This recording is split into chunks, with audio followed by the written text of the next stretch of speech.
Okay students, next हमारा topic carbon colour code resistors. Carbon colour code resistors क्या चीज़ हैं? असल में हम जब कंपोनेंट्स रेजिस्टेंस कंपोनेंट्स को यूज़ करते हैं सर्किट्स के अंदर, तो सर्किट्स के अंदर यूज़ करते वक्त यूँ नहीं कि कोई रेजिस्टेंस उठाई और लगा दी। अब हमें उस सर्किट के अकॉर्डिंग चेक करना पड़ता है कि रेजिस्टेंस की वैल्यू कितनी है। तो ये बड़ा एक टाइम टेकिंग प्रोसेस बन जाता है कि आप बार बार एक कंपोनेंट को चेक कर रहे हैं। तो उस मसले को हल करने के लिए हम कार्बन के बने हुए कलर कोड्स यूज़ करते हैं, मतलब रजिस्टर यूज़ करते हैं जिनके ऊपर कलर्स की मदद से कोड लगा होता है। मतलब वो जो कलर का कोड है इसका मतलब उस रजिस्टर की रेजिस्टेंस ही है। तो कार्बन कलर कोड रजिस्टर्स,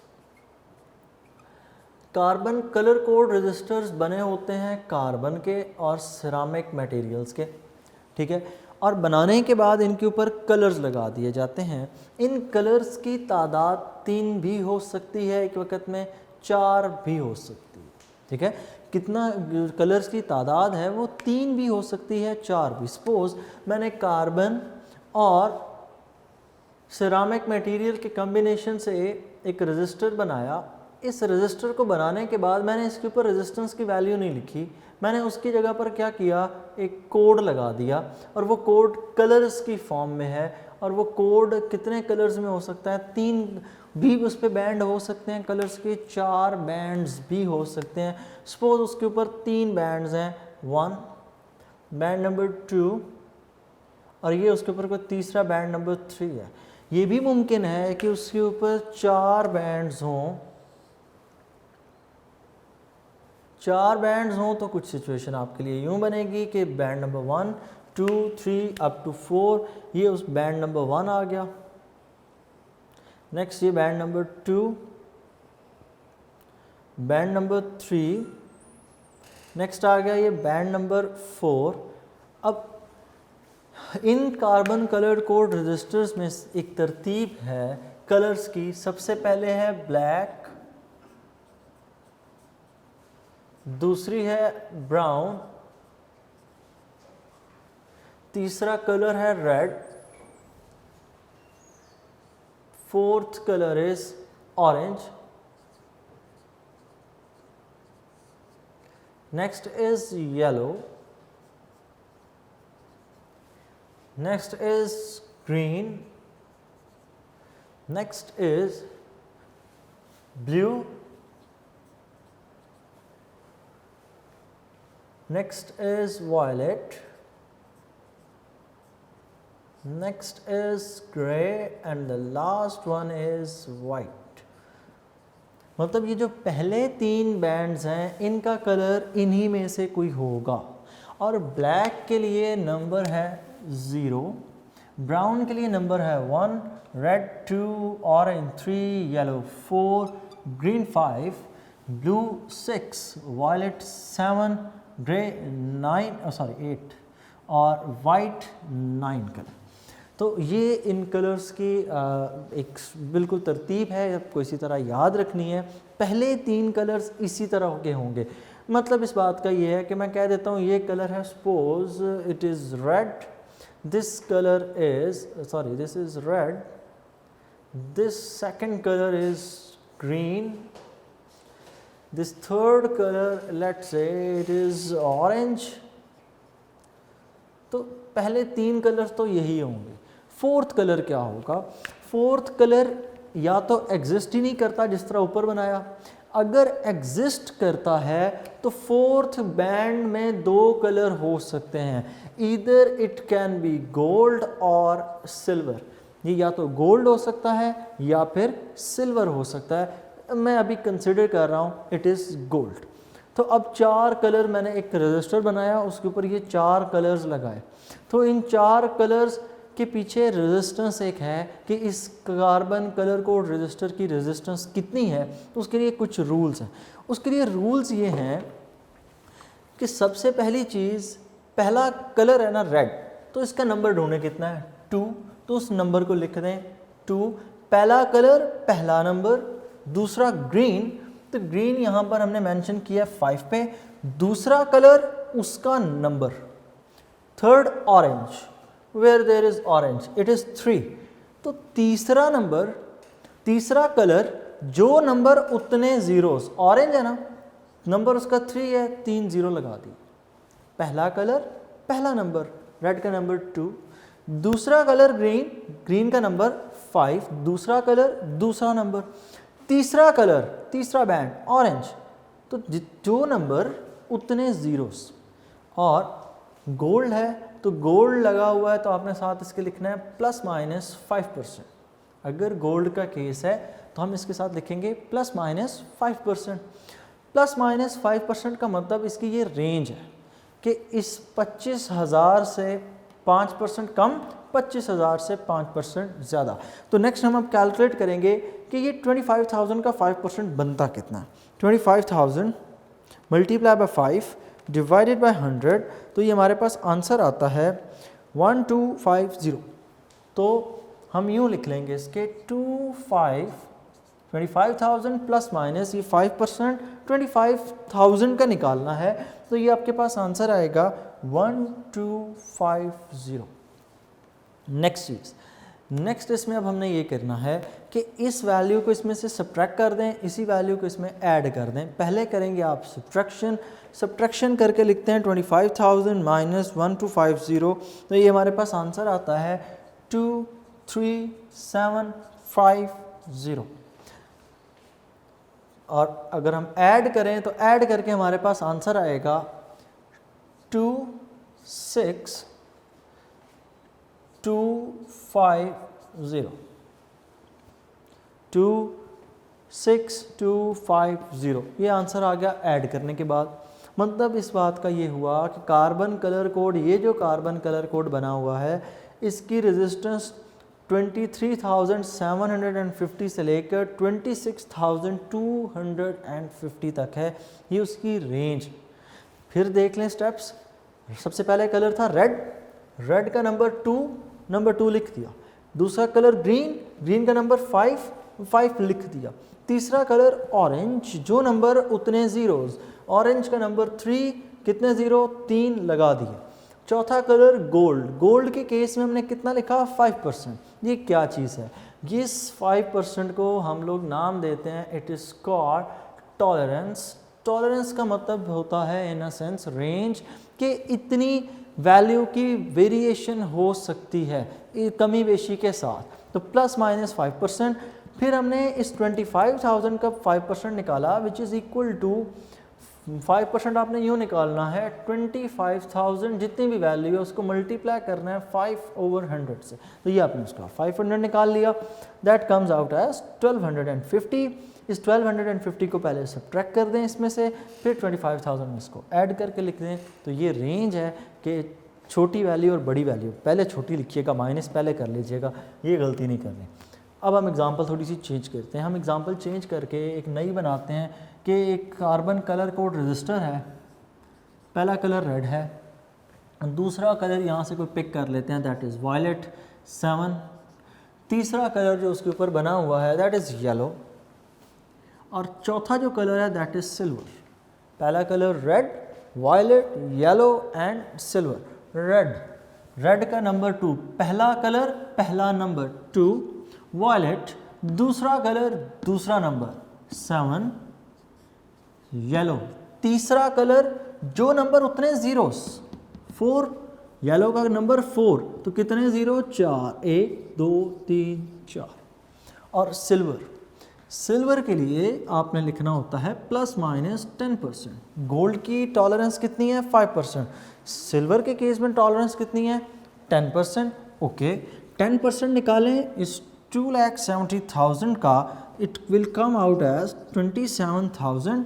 सो प्लस माइनस एक ज़ीरो कम करके आगे लिखते हैं, 10% में एक ज़ीरो कम हो जाता है, सो 27,000 प्लस माइनस के साथ, तो 2,70,000 माइनस 27,000, तो इन दोनों को सब्ट्रैक्ट करें, इट कम्स आउट एज 243,000 और प्लस करें इसी रेंज को, अगर हम दोनों को ऐड कर लें तो ऐड करने पर आंसर आ रहा है 297,000।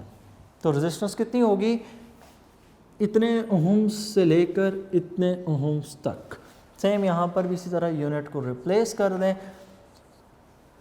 What if there are 3 colours band, चौथा कलर का बैंड हो ही ना, अगर फोर्थ बैंड मिसिंग हो तब हम टॉलरेंस कंसिडर करते हैं 20%। ठीक है, अगर फोर्थ बैंड मिसिंग हो तो हम टॉलरेंस कंसिडर करते हैं 20%। तो पहला कलर मैं कह देता हूँ इट इज़ ब्राउन, पहला कलर मैंने कह दिया ब्राउन। दूसरा कलर मैं यहाँ से पिक कर लेता हूँ, let's say it is white, it is white. Third colour that we are going to pick is, let's say it is red, और फोर्थ कलर मिसिंग है।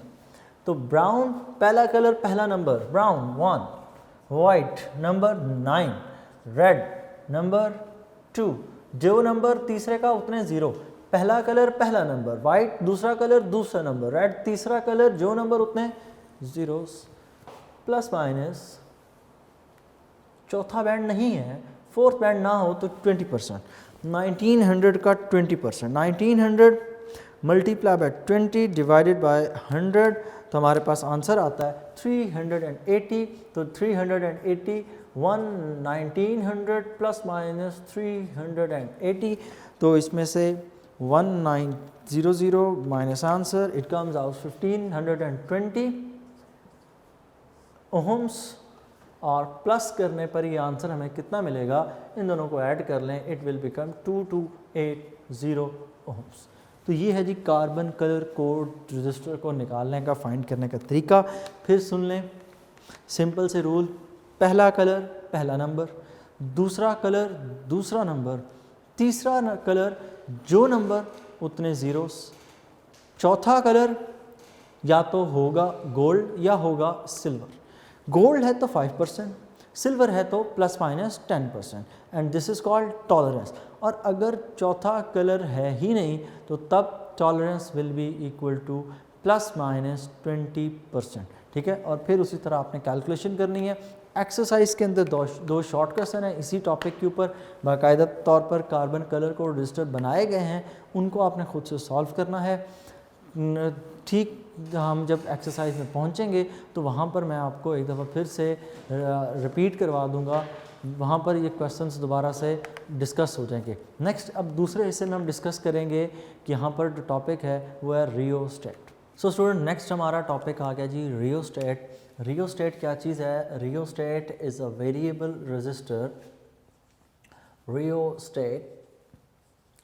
रियोस्टेट एक वेरिएबल रजिस्टर है। अभी तक हम जो रजिस्टर्स डिस्कस कर रहे थे ना, उनके अंदर रेजिस्टेंस की एक फ़िक्स वैल्यू है, रेजिस्टेंस की वैल्यू उससे एक्सीड नहीं कर सकती।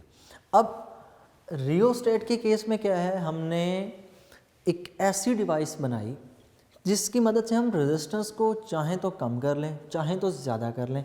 अब ये हमारे लिए फ़ायदेमंद कहाँ पर होगी?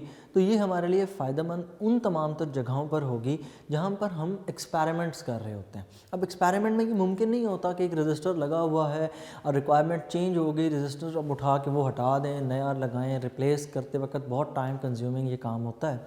तो हम उसकी जगह क्या करते हैं, एक वेरिएबल रजिस्टर लगा देते हैं। वेरिएबल रजिस्टर क्या काम करेगा? वही हमारा काम आसान कर देगा। हम सिर्फ उसके ऊपर स्लाइड करेंगे, वैल्यू थोड़ी सी चेंज करके एडजस्ट करके अपने रिक्वायरमेंट के मुताबिक, और उसके आगे वर्किंग फिर से शुरू हो जाएगी। तो सबसे पहले आते हैं जी, डिस्कस करते हैं व्हाट अबाउट द कंस्ट्रक्शन। तो कंस्ट्रक्शन इसकी यूँ है कि सबसे पहले यहाँ पर ऊपर एक होता है जी मेटल रॉड। ठीक है, मैं कोशिश करूँगा कि नेक्स्ट लेक्चर्स में आपको ये दिखा भी दिया जाए इंस्ट्रूमेंट लाके। तो यहाँ पर सबसे पहले ये हो गया मेटल रॉड। इस मेटल रॉड के साथ एक पॉइंटर अटैच होता है, that is a movable pointer. ये पॉइंटर मूव कर सकता है। ठीक हो गया, ये पॉइंटर मूवेबल है। और इसी के साथ यहाँ पर एक टर्मिनल ए भी है। ठीक है, यहाँ पर ये जो टर्मिनल है that is, let's say you can say it is terminal B और सी, इट डजंट मैटर, मैं इसको सी का नाम दे रहा हूँ अपनी आसानी के लिए। इस फ्रेम के साथ यहाँ पर एक नीचे फ्रेम अटैच होता है छोटा सा। यहाँ पर इसकी कंडक्शन नहीं होती, यहाँ पे आपस में कोई लिंक नहीं है इनका। नीचे यहाँ पर एक फ्रेम अटैच है और इस फ्रेम के ऊपर एक वायर को हमने वाउंड किया हुआ है, लपेट के इसके ऊपर एडजस्ट किया हुआ है। ये जो वायर है ये मैंगानिन की वायर है। मैंगानिन एक रेजिस्टेंस वायर है और डायग्राम साफ सुथरी हमेशा की तरह। तो मैंगानिन की वायर को हमने इसके ऊपर जब वाउंड करेंगे तो यही रेजिस्टेंस वायर है और इसका यहाँ पर हमने यूँ टर्मिनल के ऊपर यहाँ पर भी इसको अटैच किया होता है। लेकिन याद रखिएगा कि इन टर्मिनल्स में ये जो मैंने साइड पे बनाए इनका कंडक्शन नहीं होती, इनका सिर्फ सपोर्टिव रोल है। अब पॉइंटर यहाँ पर साथ टच हो रहा होता है इस मैंगानिन वायर के साथ और बेसिक फ्रेम के नीचे एक और रॉड और यहाँ पर एक उसका टर्मिनल हमने बनाया होता है, दैट इज़ टर्मिनल बी। अब होगा क्या, करंट की एंट्रेंस कहाँ से होगी, करंट का एग्ज़िट कहाँ से होगा। तो करंट की एंट्रेंस होगी टर्मिनल ए से। हम यहाँ से टर्मिनल ए को वायर की मदद से करंट प्रोवाइड करेंगे। अब करंट के पास यहाँ पर गुज़रने के दो रास्ते होते हैं। एक रास्ता ये है कि करंट यहाँ से ट्रैवल करे, इसमें वो यहाँ से मूव करके बाहर चला जाए। ये जो बीच में मैंने स्प्रिंग टाइप बनाया ना, ये असल में एक वायर है, यही रेजिस्टेंस वायर है। इस रेजिस्टेंस वायर की मदद से हमने पोटेंशियल को चेंज करना है। अब इस रेजिस्टेंस वायर के ऊपर याद रखिएगा, अगर पूरी की पूरी रेजिस्टेंस वायर हम यूज़ करें, अगर तो हम पूरी की पूरी रेजिस्टेंस वायर यूज़ करें, मतलब यहाँ पर है पॉइंटर, पॉइंट ए के बिल्कुल साथ यहीं पर पॉइंट ए और यहाँ पर आपके पास पॉइंट बी है, तो सारे का सारा करंट इस रेजिस्टेंस में से गुजरेगा। पॉइंट बी पर पोटेंशियल बड़ा ही कम हो।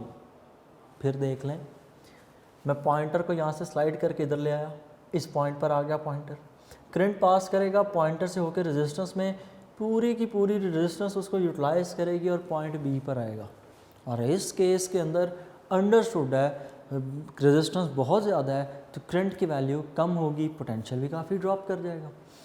सेम इसी तरह अगर मैं पॉइंटर को आगे मूव करवाना शुरू कर दूं, रेजिस्टेंस की वैल्यू कम होती जाएगी। क्यों कम होती जाएगी, उसकी वजह यह है कि ये डिस्टेंस कम होता जा रहा। अब जहाँ पर पहले इस पूरी रेजिस्टेंस में से करंट पास कर रहा था, अब पूरी रेजिस्टेंस में से नहीं कर रहा बल्कि इस थोड़े से हिस्से से कर रहा है।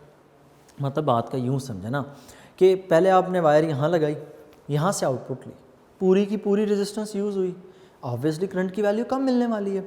दूसरे केस में आपने क्या करना है, आपने पॉइंटर को स्लाइड करके इस ब्लू स्पॉट पे लें। अब रेजिस्टेंस कितनी यूज़ होगी, सिर्फ इस पोर्शन की। जब रेजिस्टेंस कम हो गई तो ऑब्वियसली आपके पास वैल्यूज़ चेंज हो जाएंगी। सो हम इस सेटअप को यूज़ करते हैं एज वेरिएबल रजिस्टर। और वेरिएबल रजिस्टर या रियोस्टेट को जब आप सर्किट में लगाते हैं तो इसके लिए हम सिंबल यूँ यूज़ करते हैं, रजिस्टर के ऊपर एक arrow, it means it is a variable resistor. Same इसी तरह हमने पढ़ा था, जब बैटरी के ऊपर हम ऐसे का एरो शो कर दें कि आपने बैटरी भी वेरिएबल लगा रखी है, अपनी रिक्वायरमेंट के मुताबिक आप उस वैल्यू को चेंज कर सकते हैं। अब मैं अगर इसकी सर्किट डायग्राम ड्रॉ करूँ या इस को सर्किट में शो करूं तो वहाँ पर आपको मज़ीद आपका कॉन्सेप्ट क्लियर होता है। कुछ यूँ हमने सिचुएशन बनाई कि एक सर्किट है, उस सर्किट के अंदर यहाँ पर लगा हुआ है सपोज़ एक बल्ब। इस बल्ब को हमने बैटरी के टर्मिनल से अटैच कर रखा है। अब बैटरी के टर्मिनल से अटैच करने के बाद यहाँ कहीं पर हमने लगा रखा है अपना रियोस्टेट। मतलब मैं अगर ड्रॉ करूँ तो यहाँ कहीं पर मैंने ड्रॉ कर रखा है रियोस्टेट। ये नीचे है रेजिस्टेंस वायर और इसको यहाँ से हम अटैच कर देते हैं वायर के दूसरे एंड के साथ और दरमियान में लगी हुई है बैटरी का पॉजिटिव टर्मिनल, ये बैटरी का नेगेटिव। अब क्या होगा, अब होगा यूँ कि करंट यहाँ से फ्लो करेगा इस रेजिस्टेंस वायर में। ये जो ऊपर पॉइंटर है, जिस पॉइंटर लेट से इट इज़ पॉइंटर सी, ये पॉइंटर सी मूवेबल है। अगर इस पॉइंटर सी को मैं ए के साथ रख दूं, पॉइंटर सी को मैं अगर ए के साथ यहाँ पर अटैच कर दूं, मतलब इस बात का ये है कि कोई रेजिस्टेंस यूज़ नहीं हो रही। करंट यहाँ से अटैच हो सी से हो जाएगा और यहाँ से मूव करता हुआ बल्ब की तरफ इसका मतलब bulb will gain the maximum potential. और अगर मैं इस C को अटैच कर दूं कहीं मिडवे, तो इसका मतलब ये होगा कि आप रेजिस्टेंस का ये वाला हिस्सा तो यूज़ कर रहे हैं, करंट इस रेजिस्टेंस में एंटर होगा और यहाँ से C में से एंटर होकर वापस बल्ब से होता हुआ बैटरी के नेगेटिव टर्मिनल पहुँच जाएगा। और अगर मैंने रेजिस्टेंस मज़ीद बढ़ानी है तो मैं इस C को यहाँ से अटैच कर दूँगा पॉइंट B के साथ, और यूँ पॉइंट B के साथ जब अटैच होगा तो पूरी की पूरी रेजिस्टेंस यूटिलाइज होगी। तो जब सारी की सारी रेजिस्टेंस यूटिलाइज होगी तो ये बल्ब ऑन तो हो रहा होगा लेकिन इसको पोटेंशियल कम मिलेगा। तो रेजिस्टर दो काम कर रहा है, ये वेरिएबल रेजिस्टर पहला काम कर रहा है रेजिस्टेंस की वैल्यू को चेंज कर रहा है। हम अपनी रिक्वायरमेंट के मुताबिक रेजिस्टेंस बढ़ा भी सकते हैं और अपनी रिक्वायरमेंट के मुताबिक रेजिस्टेंस को कम भी कर सकते हैं। तो यहाँ पर दूसरा जो फिनोमेनन हो रहा है that is the phenomenon of potential divider, कि हम अपनी रिक्वायरमेंट के मुताबिक पोटेंशियल को चेंज भी कर सकते हैं, चाहें तो पोटेंशियल बढ़ा लें चाहें तो पोटेंशियल कम कर दें। Whenever the potential will be maximum and where is the case the potential will be minimum. तो यहाँ पर यूँ होगा, पोटेंशियल ड्रॉप तब ज़्यादा होगा जब आप टर्मिनल B को यूज़ कर रहे हैं, पोटेंशियल ड्रॉप तब कम होगा जब हम सिर्फ पोटेंशियल A को यूज़ कर रहे हैं, तब ज़ीरो होगा पोटेंशियल ड्रॉप। सो स्टूडेंट्स, अगर हम चाहें तो इस सर्किट को दो तरह से यूज़ कर सकते हैं। Number one as a variable resistor, number two as a potential divider. तो पोटेंशियल डिवाइडर के लिए यूँ है कि सपोज़ हमारे पास बुक वाला अगर सिनेरियो डिस्कस करें तो ये बैटरी का पॉजिटिव टर्मिनल, ये बैटरी का नेगेटिव टर्मिनल, इसको यहाँ से हमने एक्सटेंड करके दूसरी तरफ ज्वाइन कर रखा है एक रेजिस्टेंस के साथ। ये वही असल में रजिस्टर है, डायग्राम थोड़ी सी चेंज होगी क्योंकि ये सर्किट डायग्राम कह लें और ये भी सर्किट डायग्राम ही है लेकिन थोड़ा सिंबॉलिक ज़्यादा टर्म्स यूज़ हो गई। बहरहाल अब हमने यहाँ पर वो पॉइंटर लगा के इस पॉइंटर C को यूँ अटैच करना है। C यहाँ पर सामने अटैच है, ये अंडरस्टूड है। ये पॉइंट है हमारा A, ये पॉइंट है हमारा B। करंट का path from positive to negative होगा। ये पॉइंट है हमारा C, जिस तरह मैंने वहाँ पर ड्रॉ किया। एंट्रेंस A से, एग्ज़िट B से, एंट्रेंस A से, एग्ज़िट B से, और दरमियान में पोटेंशियल डिवाइडर का काम कौन कर रहा है? C काम कर रहा है। अब अगर मैं C को B के साथ कनेक्ट कर दूँ, situation number one, when you connect the C with B, अगर हम C और B को कनेक्ट कर दें इसका मतलब सारी की सारी रेजिस्टेंस यूटिलाइज हो रही है और जो पोटेंशियल डिवाइडर वाला रोल है वो प्ले नहीं होगा। पोटेंशियल डिवाइडर का रोल प्ले करने के लिए होना क्या चाहिए? सारे का सारा फैक्टर जो C का है वो बीच में होना चाहिए। इसका मतलब इस केस में हमें जो वोल्टेज मिलेगा दैट वुड बी मैक्सिमम, और इस मैक्सिमम की वैल्यू होगी V। क्यों? क्योंकि ये सारे का सारा पोर्शन यहाँ पे यूटिलाइज होगा। सॉरी, यहाँ पर होगा क्या कि जब आप इसको कनेक्ट करेंगे तो ये सारे का सारा यूज़ होगा। जो पोटेंशियल की वैल्यू हमें मिलेगी, potential between C and B, it will be equal to zero. Potential C और B का ज़ीरो क्यों? क्योंकि जितना करंट C की तरफ जितने पोटेंशियल का फ़्लो करेगा उतने पोटेंशियल का करंट B से आगे फ़्लो करेगा, और जब ये दोनों इक्वल होंगे तो C और B के दरमियान में जो पोटेंशियल डिफरेंस होगा that will be equal to zero. ये हो गई मिनिमम वैल्यू। अब आप इस C को अपवर्ड पुश करें। C अपवर्ड पुश करने का मतलब इस ब्लू वाले को उठाकर आप कहीं मिडवे ले आए।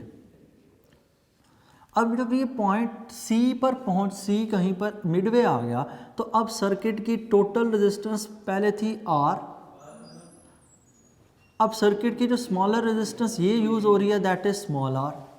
अब इस केस के अंदर क्या होगा, यहाँ पर जब हम डिस्कस करेंगे तो हम यूँ कहेंगे कि टोटल सर्किट की रेजिस्टेंस जो पोटेंशियल का ड्रॉप होगा VCB, it will be equal to I क्या चीज़ है? इस सर्किट का total current into R, because V is equals to IR। I know ये टॉपिक थोड़ा सा क्रिटिकल है, फिर इसको देखते हैं, फिर से इसको मैं समझा दूंगा। वक्त की कोशिश करें कि साथ साथ आप करने के काबिल।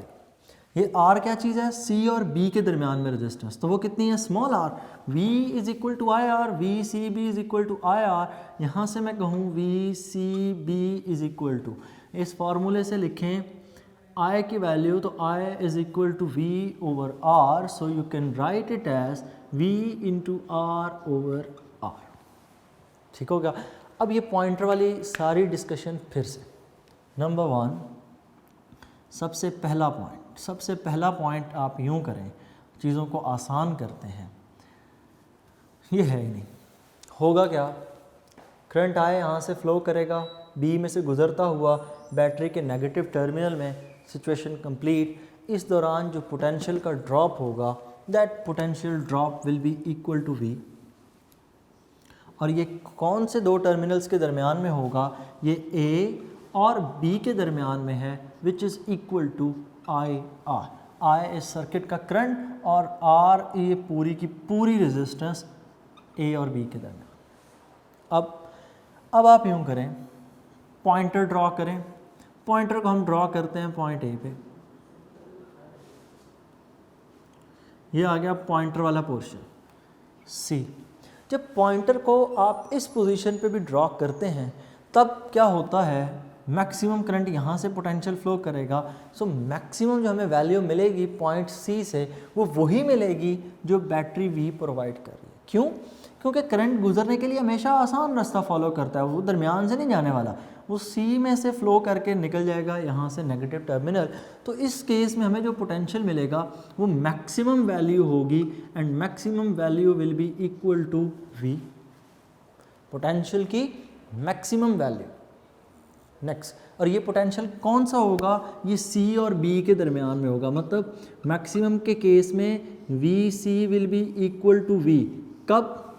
जब when C is connected with A, when C is connected with A।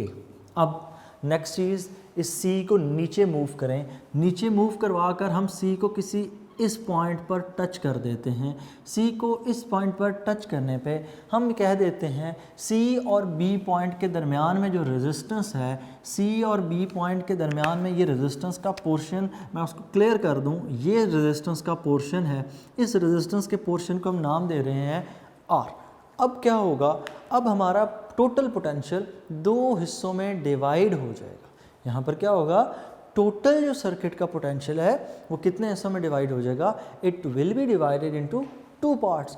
Two parts किस तरह, एक तो वो पोटेंशियल है जिसने यहाँ से आगे फ्लो करना है, वो पूरी की पूरी रेजिस्टेंस यूज़ करके निकल रहा है। दूसरा ये है कि जिसने यहाँ से निकल जाना है, और इस केस के अंदर C का पोटेंशियल ज़्यादा होगा, B का पोटेंशियल कम होगा।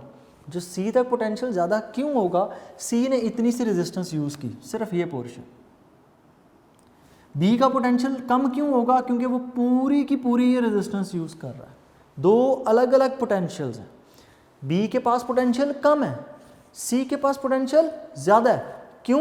C की रेजिस्टेंस यूटिलाइज उसने की वो कम है, B तक पहुंचने में जो रेजिस्टेंस का पोर्शन है वो बहुत ज़्यादा है। इस वजह से हमारे पास पोटेंशियल में ड्रॉप मिलेगा, और उस पोटेंशियल के ड्रॉप को हम कैलकुलेट जब करते हैं तो हम कहते हैं V C B is equal to I R, दोनों के दरमियान में रेजिस्टेंस का डिफरेंस वो लिख दिया, और आई किसकी इक्वल है, V over R, V C B is equal to V R over R. तीसरा केस, अब इस C को आप कनेक्ट कर दें B के साथ, यहीं पर ही रेजिस्टेंस का कोई पोर्शन C यूज़ जिससे C बच रहा वो है ही नहीं। अब क्या हो रहा है, C और B दोनों एक जितना ही पोटेंशियल गेन कर रहे हैं। क्यों? C और B पॉइंट इकट्ठे हैं, सारे का सारा पोटेंशियल गुजर के आएगा, जो पोटेंशियल B का वही पोटेंशियल C का। अब जब दोनों का पोटेंशियल सेम होगा तो हम यूं कह सकते हैं, जब दोनों का पोटेंशियल सेम होगा तो V B minus V C will be equal to zero. Potential difference निकालना है ना दोनों को माइनस करके, तो डेल्टा पोटेंशियल का डिफरेंस कितना आएगा, ज़ीरो। और ये ज़ीरो के केस में वैल्यू कौन सी होती है जी, मिनिमम होती है। Minimum value zero, maximum value v, और मिनिमम वैल्यू कब होती है, when C is connected with A। तो यूं हम पोटेंशियल को डिवाइड कर लेते हैं, तो इस चीज़ को हम नाम देते हैं पोटेंशियल डिवाइडर। सो रियोस्टेट के कितने काम हो गए? 2। It can also be used as a potential divider. It can also be used as a variable resistor. It depends upon the position of the C, the slider, कि आप उसको जिस point पर रखेंगे उसी के अकॉर्डिंग रेजिस्टेंस होगी। Next इस चैप्टर इसका नेक्स्ट जो आपका हिस्सा है वो है थर्मिस्टर्स के ऊपर। थर्मिस्टर में सिर्फ और सिर्फ वो शॉर्ट क्वेश्चन के हिसाब से इंपॉर्टेंट है, rheostat board point of view से इंपॉर्टेंट है, लॉन्ग क्वेश्चन में आता है। तो थर्मिस्टर क्या चीज़ है? थर्मिस्टर असल में हीट डिपेंडेंट रेजिस्टर हैं। इनको हमने ओम्स लॉ में भी डिस्कस किया था। इनका टेम्परेचर कोएफिशिएंट की वैल्यू नेगेटिव होती है। हाँ, अब मॉडर्न जो हमें मिल रहे हैं, मॉडर्न के अंदर थर्मिस्टर्स में पॉजिटिव वाले भी हैं, लेकिन बेसिकली ये नेगेटिव ही होते हैं। अब इनकी जो कंस्ट्रक्शन है उसके अंदर कोबाल्ट यूज़ किया जाता है, आयरन यूज़ किया जाता है, निकल यूज़ किया जा सकता है, उसके बाद मैग्नीशियम यूज़ किया जाता है। इन सब के ऑक्साइड्स, इन सब का कॉम्बिनेशन किसके साथ? ऑक्सीजन के साथ। इनके ऑक्साइड्स को हम यूज़ करते हैं और इनका जो टेम्परेचर कोएफिशिएंट होता है, मतलब अल्फ़ा की वैल्यू है, इनके लिए नेगेटिव होती है। नेगेटिव क्यों होती है? क्योंकि थर्मिस्टर्स के अंदर टेम्परेचर के बढ़ने से रेजिस्टेंस कम होती है। टेम्परेचर के बढ़ने से जब रेजिस्टेंस कम होगी, alpha is equal to R T minus R nought over R nought T. तो जब टेम्परेचर के बढ़ने से रेजिस्टेंस कम हो जाएगी तो आर टी हमने पढ़ा था कि टेम्परेचर के बढ़ने से रेजिस्टेंस कम, आर नॉट टेम्परेचर ये ज़्यादा, छोटी वैल्यू में से बड़ी वैल्यू माइनस कर लें तो हमारे पास अल्फ़ा का आंसर हमेशा नेगेटिव ही आएगा। ठीक है, नेगेटिव को वैल्यू होगी और यूनिट साथ पर केल्विन होगा। So from here we can say that कि थर्मिस्टर वो सब्सटेंसेस हैं जिनकी रेजिस्टेंस टेम्परेचर के बढ़ने से कम हो जाती है। बने किस चीज़ से होते हैं? ऑक्साइड्स वगैरह होते हैं, मेटल्स के ज़्यादातर, और सेरामिक मटेरियल्स इनमें भी यूज़ किए जाते हैं। और इनका रोल क्या है? इनका पहला रोल ये है कि ये यूज़ किए जाते हैं as a thermometer. They can be use as thermometer, कि ये टेम्परेचर डिटेक्टर के तौर पर यूज़ होते हैं और टेम्परेचर अबाउट 10 केल्विन तक मेजर कर सकते हैं। और दूसरा, thermistors are use to check the heat और फायर अलार्म्स के तौर पर इनको यूज़ किया जाता है। फायर अलार्म्स के तौर पर यूँ कि ये रूम टेम्परेचर पे तो कंडक्ट नहीं करते, आप इनको हीट करते हैं तो कंडक्शन स्टार्ट हो जाती है। तो अगर आपने किसी रूम के अंदर इन अलार्म इनको लगाया हो तो they can be used as fire alarms, कि यहाँ पर आपने लगाया हुआ थर्मिस्टर, इन केस रूम के अंदर आग लग जाए तो रूम के अंदर आग लगने के केस में क्या होगा? थर्मिस्टर का टेम्परेचर इंक्रीज़ होगा, रेजिस्टेंस इसकी कम होगी, करंट फ्लो करेगा। आगे आप यहाँ पर इसको ज्वाइन कर दें किसी अलार्म सिस्टम के साथ, तो ये अलार्म सिस्टम जैसे ही आग लगेगी वैसे ही करंट पास हुआ, अलार्म सिस्टम ऑन होगा और डिटेक्ट हो जाएगा कि there is something like fire और हाई टेम्परेचर कंडीशंस। तो इस तरह उस चीज़ को हम कंट्रोल कर लेते हैं। तो थर्मिस्टर्स का टॉपिक शॉर्ट क्वेश्चन के हिसाब से इम्पोर्टेंट था। तो बच्चों, ये था आपका टॉपिक। अल्लाह हाफ़िज़।